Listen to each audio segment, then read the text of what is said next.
Hello everyone. तो आज हम लोग बेसिकली डिस्कस करने वाले हैं कि आप लोग अपनी क्लास 10th में केमिस्ट्री को किस टाइप से स्टडी करें और थ्रू आउट द ईयर क्या आपकी स्ट्रेटेजी रहने वाली है केमिस्ट्री के अंदर, ये चीज़ भी हम लोग डिस्कस करने वाले हैं। तो सबसे पहले बहुत से स्टूडेंट्स अभी ये सोच रहे हैं कि पहले सिलेबस आ जाए, जो रिड्यूस सिलेबस है, उसके बाद हम लोग स्टडी स्टार्ट करेंगे। तो मैं आप लोगों को एक चीज़ बता देता हूँ कि अगर सिलेबस रिड्यूस होगा, वैसे तो चांसेस हैं कि इस बार रिड्यूस ना हो, पूरा 100% सिलेबस ही रहे, लेकिन अगर रिड्यूस होता भी है तो उस चीज़ को आने में भी अप्रॉक्स 1 से 2 मंथ अभी लगेंगे और उतने टाइम तक आप लोग वेट नहीं कर सकते। तो मेरा सजेशन यही है कि आप लोग अपनी स्टडीज़ स्टार्ट कर दें, और अगर बाई चांस रिड्यूस होता भी है तो उसमें एक आध चैप्टर या कुछ टॉपिक्स का फ़र्क पड़ने वाला है। आप लोगों को 70-80% तो पूरा वही पढ़ना है। तो आज हम लोग यही डिस्कस करने वाले हैं कि केमिस्ट्री को आपको किस टाइप से पढ़ना है जिससे आप लोग मैक्सिमम से मैक्सिमम स्कोर ला सकें अपनी क्लास 10 तक। तो केमिस्ट्री में बेसिकली हम लोग देखें तो हम लोग के 5 चैप्टर्स आते हैं एनसीईआरटी के अकॉर्डिंग। तो सबसे पहला आप लोगों का चैप्टर आता है केमिकल रिएक्शंस एंड इक्वेशंस। तो ये काफ़ी ज़्यादा इंपॉर्टेंट चैप्टर है क्योंकि यही बेसिक चैप्टर है जिससे बाकी के चारों चैप्टर्स लिंक्ड हैं।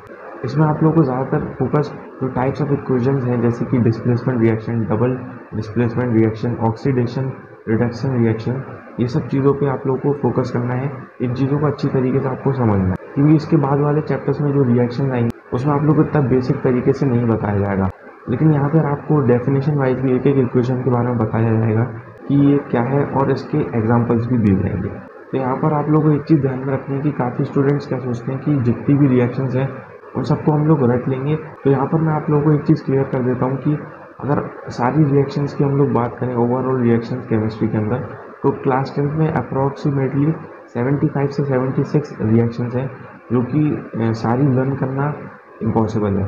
तो यहाँ पर आप लोगों को कुछ भी ऐसा नहीं करना कि एक पेज पे लिख लेनी है उसके बाद आप लोग सोचो कि रोज़ रट लेंगे, उससे काम नहीं बनेगा। क्योंकि आप लोगों को अगर थोड़ा बहुत घुमा फिरा के क्वेश्चन आ जाएगा तो आप लोग वहाँ पे समझ नहीं पाएंगे कि ये कौन सी रिएक्शन की यहाँ पे बात करी जा रही है।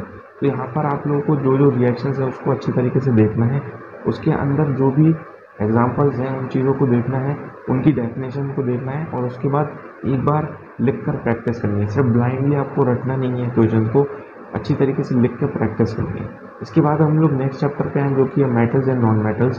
तो यहाँ पर आपको पढ़ना तो हर एक चीज़ है, लेकिन यहाँ पर आपको ज़्यादा फोकस करना है जो मेटलर्जी होती है वहाँ पर, जहाँ पर हम लोग वेरियस एक्सट्रैक्शन के बारे में पढ़ते हैं कि किस टाइप से जो मेटल्स हैं वो मेटल ओर से हम लोग एक्सट्रैक्ट करते हैं। तो यहाँ से भी क्वेश्चंस उठ के आ जाते हैं। तो यहाँ पर आप लोग को इनके अंदर का कॉन्सेप्ट अच्छी तरीके से देखना है, समझना है और इसके बाद जो नोट्स हैं उनसे आप लोग को लर्न करना है। और बाकी जो 3 चैप्टर हैं उसमें भी आप लोग को इसी टाइप से पढ़ना है। जो आप लोगों का कोऑर्डिनेशन एंड कंपाउंड चैप्टर है वो काफ़ी ज़्यादा इंपॉर्टेंट चैप्टर है आपका।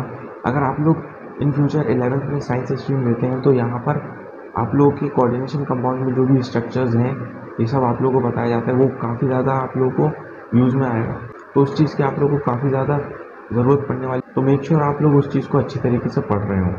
और एनसीईआरटी की आप लोगों को इन सारे चैप्टर्स में एक बार रीडिंग ज़रूर करनी है। इसके साथ साथ आप लोगों को एक चीज़ और ध्यान रखनी है कि जो इंटेक्स क्वेश्चन होते हैं वो चीज़ भी आप लोगों को एनसीईआरटी में अच्छी तरीके से करनी है।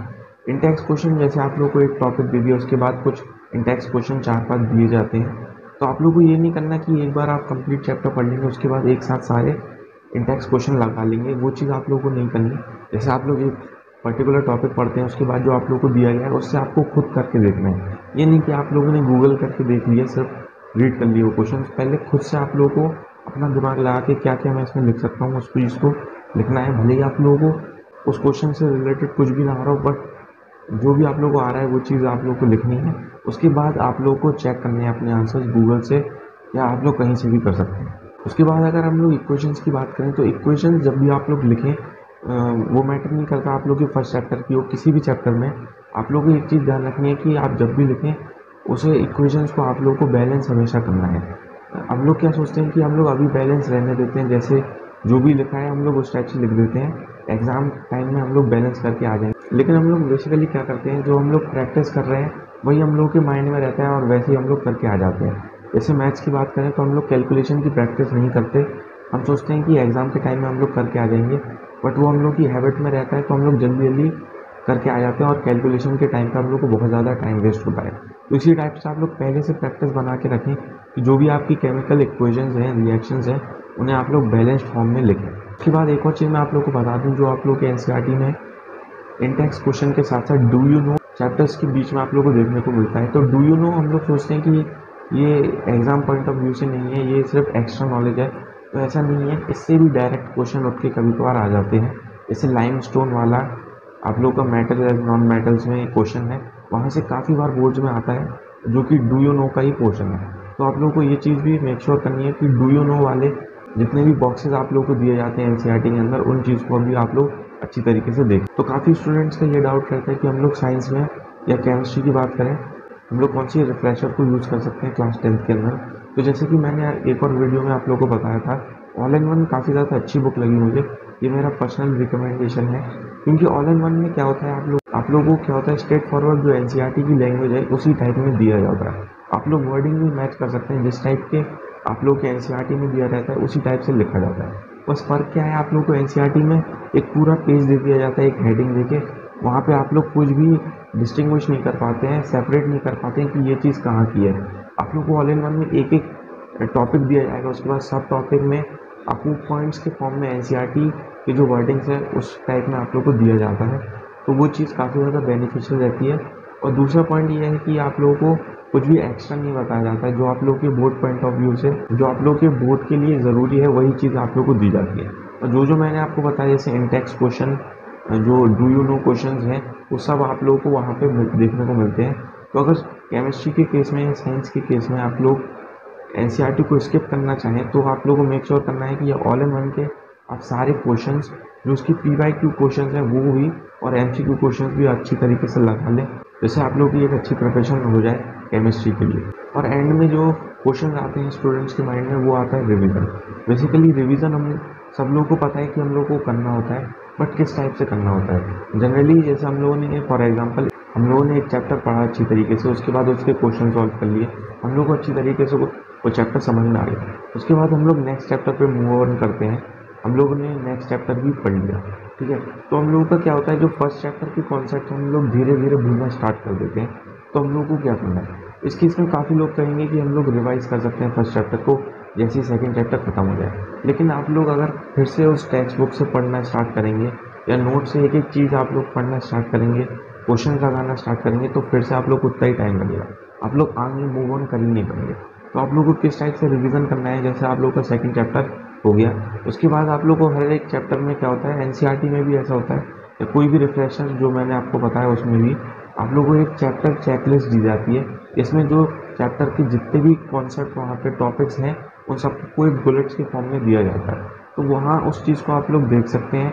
आप लोग को जस्ट एक बार उस चीज़ को देखना है कि ये टॉपिक मैंने पढ़ा है, मुझे कितना याद है, एक बार माइंड में आप लोग रिवाइज कर सकते हैं। और जो टॉपिक आप लोग को याद नहीं है अच्छी तरीके से, आप भूलने लगे हैं आप, तो उन्हें आप लोग फिर से नोट से या बुक से देख सकते हैं। तो इस टाइप से आप लोग का रिवीजन भी हो जाएगा। क्लास 10 केमिस्ट्री में मैं आप लोगों को बता दूं, बहुत ही इजीली आप स्कोर कर सकते हैं। सिर्फ केमिस्ट्री में नहीं, ओवरऑल आप लोग तीनों सब्जेक्ट साइंस के अच्छा स्कोर कर सकते हैं, अगर आप लोग सिर्फ एनसीईआरटी के सारे कॉन्सेप्ट और क्वेश्चन को अच्छी तरह लगा लें, प्लस आपके कुछ एक्स्ट्रा क्वेश्चंस PYQs के फॉर्म में आप लोग लगा लें, उससे आप लोग काफ़ी अच्छा स्कोर कर पाएंगे। और मेक श्योर आप इन 5 चैप्टर को 2 से 3 बार रिवाइज कर रहे हो अपने बोर्ड एग्जाम से पहले। तो यही कुछ इन्फॉर्मेशन थी जो कि आप लोग को ध्यान रखनी है अपनी केमिस्ट्री क्लास 10 की प्रिपरेशन में। और एक और चीज़ मैं फिर से कहूँगा कि आप लोगों को सिलेबस आने का वेट नहीं करना, आप लोग को अपनी प्रिपरेशन स्टार्ट कर देनी है। वो जब आएगा तब आप लोग उस चीज़ को देख सकते हैं। आप लोग को फ़िलहाल अपनी प्रिपरेशन कंटिन्यू रखनी है। और इसी के साथ हम लोग इस वीडियो को एंड करते हैं। तो आई होप कि आप लोगों को ये वीडियो हेल्पफुल रहा होगा। और अगर आप लोग चाहते हैं कि इस टाइप की कोई और आप लोग को इन्फॉर्मेटिव वीडियो मिले, तो आप लोग कमेंट सेक्शन में बता सकते हैं। Till then, take care and good bye.